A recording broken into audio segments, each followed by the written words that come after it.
एक गांव में गोविंद नाम का ब्राह्मण रहता था। वो बहुत गरीब था, न उसके पास पहनने के लिए अच्छे कपड़े थे और न ही कुछ खाने को था। ब्राह्मण जैसे तैसे भिक्षा मांगकर अपना गुजारा कर रहा था। उसकी गरीबी को देखकर एक यजमान को उस पर दया आ गई।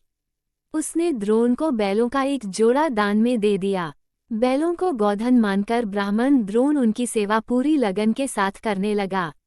उसे बैलों से इतना प्रेम था कि वो खुद कम खाता था, लेकिन बैलों को भरपेट खिलाता था। ब्राह्मण की सेवा पाने के बाद दोनों बैल तंदुरुस्त हो गए।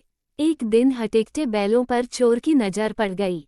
बैलों को देखते ही चोर ने मन ही मन बैलों को चुराने की योजना बना ली। योजना बनाने के बाद रात होते ही चोर ब्राह्मण के घर बैल चुराने के इरादे निकल गया।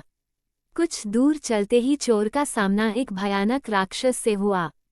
राक्षस ने चोर से पूछा, तुम इतनी रात को कहाँ जा रहे हो?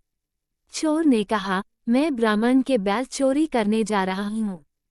चोर की बात सुनकर राक्षस बोला, चलो मैं भी तुम्हारे साथ चलता हूँ। मैं कई दिनों से भूखा हूँ। मैं उस ब्राह्मण को खाकर अपनी भूख शांत करूँगा और तुम उसके बैल ले जाना। चोर के मन में हुआ कि रास्ते के लिए एक साथी भी हो जाएगा, तो इसे साथ ले जाने में कोई बुराई नहीं है। ये सोचकर चोर अपने साथ राक्षस को साथ लेकर ब्राह्मण के घर पहुंचा। ब्राह्मण के घर पहुंचकर राक्षस बोला, पहले मैं ब्राह्मण को खा लेता हूँ, उसके बाद तुम बैल चुरा लेना। चोर ने कहा, नहीं, पहले मैं बैल चुराऊंगा, उसके बाद तुम ब्राह्मण को खाना। अगर तुम्हारे आक्रमण से ब्राह्मण जाग गया तो मैं बैल चुरा नहीं पाऊंगा।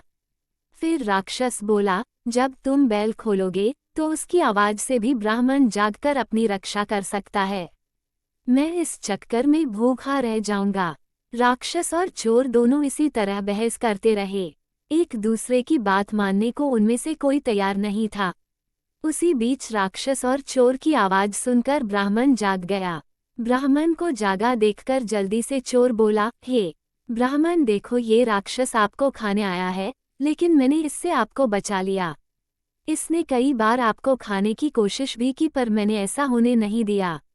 चोर की बात सुनकर राक्षस ने भी तुरंत कहा, नहीं ब्राह्मण, मैं आपको खाने नहीं, बल्कि आपके बैलों की रक्षा करने के लिए यहाँ आया हूँ। ये चोर आपके बैल चुराने आया था। दोनों की बात सुनकर ब्राह्मण को शक हुआ। खतरे को भांपते हुए ब्राह्मण ने फटाफट डंडा उठाया और दोनों को भगा दिया। कहानी से सीख, हमें हमेशा परिस्थिति के अनुसार काम करना चाहिए, जैसे इस कहानी में ब्राह्मण ने किया। उसे चोर व राक्षस की बात सुनने के बाद अपनी आत्मरक्षा के लिए डंडा उठा लिया, जो उस परिस्थिति के लिए बिल्कुल सही था।